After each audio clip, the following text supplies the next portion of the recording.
All right, I'm going to show you how to make cornbread. This is the recipe my mom used to use. You take an egg and beat it up. You're going to add 1 cup of buttermilk to it and beat that together. I like my cornbread a little less crumbly, so instead of 1.5 cups of cornmeal mix, you use self-rising white cornmeal mix, or you can use self-rising yellow, whichever one you prefer.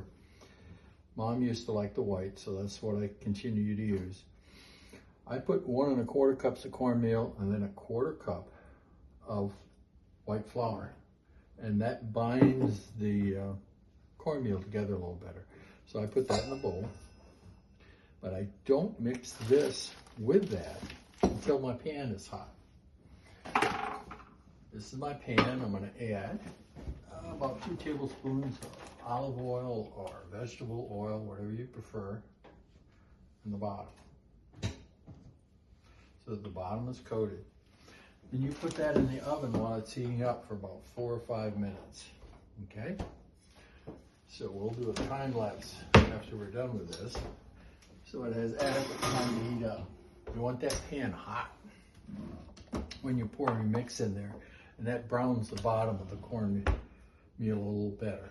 We're going to flip it later anyway. So you beat these up. Now you're going to wait 5 minutes until that baby gets hot. Okay, the pan has been in the oven for almost 5 to 8 minutes. You don't want to mix up your cornbread until that pan is hot, because what happens is it won't rise. It'll rise in your bowl and not in the oven. So we're going to mix these together, because you'll hear a beeper go off or a timer go off shortly. That will tell us the pan is hot.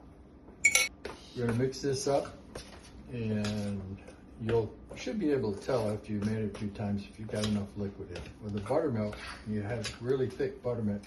Sometimes you have to add a dash of extra milk. Milk is thinner than buttermilk, so with milk you might not have to, but I can see by the consistency that it's not quite liquid enough, so I add a little more. Hear that beeper going on? That tells me my pan's hot. Pan's hot, but the cornbread is not consistent hot. So I gotta mix it up a little bit more until it gets a little more liquidy. It's too much paste. It looks like it's getting there. Depending on how dry your cornmeal is, let me shut that timer on. See that or not? That's a little better. See it? Yeah, it runs out of there, doesn't stick as much. That's a little bit, just a little more buttermilk. Not much.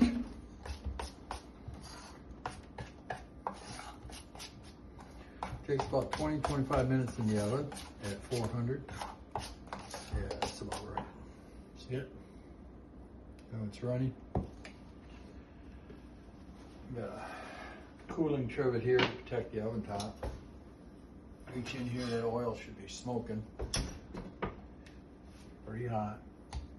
We're gonna dump this in. You hear it sizzle. You should see it. You see the oil bubbling around the sides.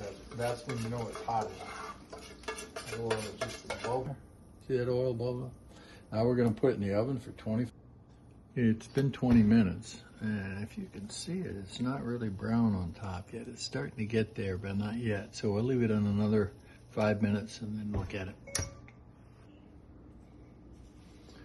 All right, it's been in there about 24 minutes. So what I'm going to do is take it out, take a look at it, and you can see the top is not brown. So what I'm going to do is flip it. I'll take a plate, put it on the plate. See how the bottom is nice and brown? Put it back in for about another 5 minutes, and that'll brown the top as well. Oh, there it is. Now it has been 5 minutes. So I will take it out. See how crisp and brown that back is? Flip over. That pan is hot. And keep in mind, I just oil it again and put it away. You don't wash the cast iron skillet. There it is, nice and dark brown on top and the sides. Let it cool a couple minutes. We'll slice it, butter it, and enjoy it with our soup. Have a great day.